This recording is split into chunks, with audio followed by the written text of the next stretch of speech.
Helo, Megan Angharad Hunter dwi'n dod o Ben y Groes, y Ffynanlla, ond ar hyn o bryd dwi'n byw yng Nghaerdydd tra dwi'n studio Cymraeg a Ffroniaeth yn y Brifysgol.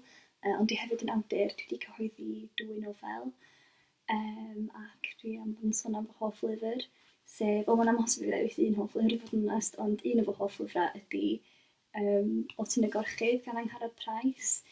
Mae'n gyfrol arbennig, mae jyst yn, dwi'n siŵr be i ddweud, mae jyst mor anhygoel. Mae wedi cael ei ysgrifennu y ffordd mwyaf celfydd, mwyaf hyfryd, hudolus o farddonol, ac mae'r stori'n un, dwi'n meddwl mae lot o Gymru'n gallu uniaethu efo y gwreiddiau gwledig y cymeriadau lle.